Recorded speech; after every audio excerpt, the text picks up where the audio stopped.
Good morning, everyone. This is the morning meeting. Guys, breaking format throughout today's episode. So, talk amongst yourselves for a moment about Jimmy Kimmel. You two just chat. Before looking, Somebody's gonna break in some. start All out right, like so this. I actually, Start out like I this. Do you think he's going to ever be back on the air? Let's start there. Go ahead. actually that's the question I'm going to ask my panel that today. The answer is no. But I actually had something since we can kick this off. It's funny that this is all happening for me because I appeared on Jimmy Kimmel twice. The first time, Ooh. the first show, I went on after I left was Kimmel. He had asked me if I'd come on the show, um, and I thought, okay.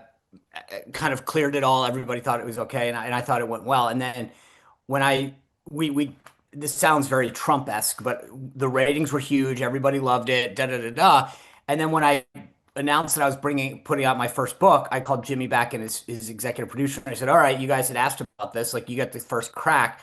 And it suddenly became, no, no, no, no, no, we can't. Like, we got such blowback having you. And I'm like, you had the highest ratings you had in 4 months.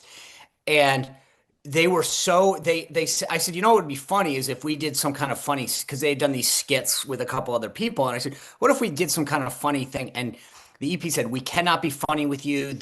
We can't humanize Trump people. And it's just ironic that a group of people that were so against platforming anybody associated with Donald Trump is now complaining about being. Okay. Okay. Good story. Let's be forward looking. You don't think he'll be back on the air, Sean? I don't know how you bring somebody back after Okay. I mean, Dan, will he come back on the air? No, the affiliates won't allow it. Yeah, a Disney source told the Wall Street Journal they're trying to they see a path to us getting back, but I don't. I agree I with you think guys. I don't that's to think they will. placate their employees, Okay. and Yeah. Yeah. And the funny Yeah. part is that Yeah. shows you, I think that says everything about the executives that they just don't get it.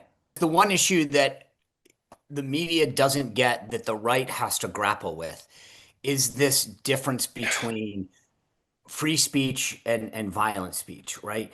And I think my party, my ideology has got to make sure that we are a little bit more thoughtful on how we address this because I I have said this before. I will defend that which I abhor.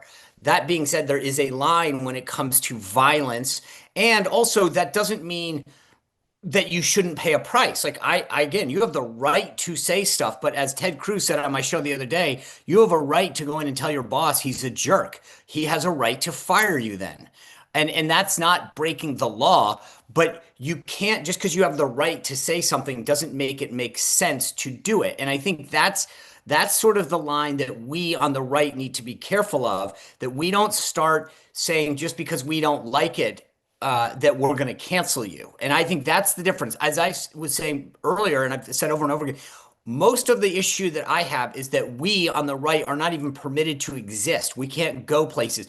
You know, I was mentioning the Kimmel story at the beginning. Politics and Prose wouldn't allow my book to be sold there. They wouldn't allow me to do anything. That's insane, but they have a right to do it. I'll protect their right.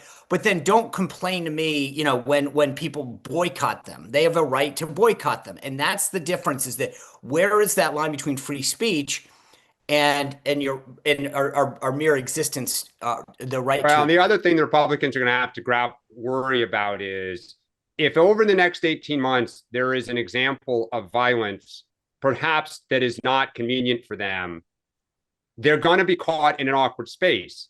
And we may have one in Mississippi right now. A Black student was found hung from a tree.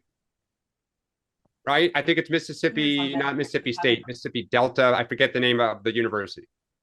Now, they don't know the cause. It's possible he committed suicide by hanging himself from a tree. His family doesn't think so.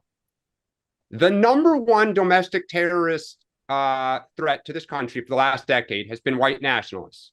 That was true. The Trump FBI said it. The Biden FBI has said it. It disappeared from the Department of Justice this week. That study that's been every year.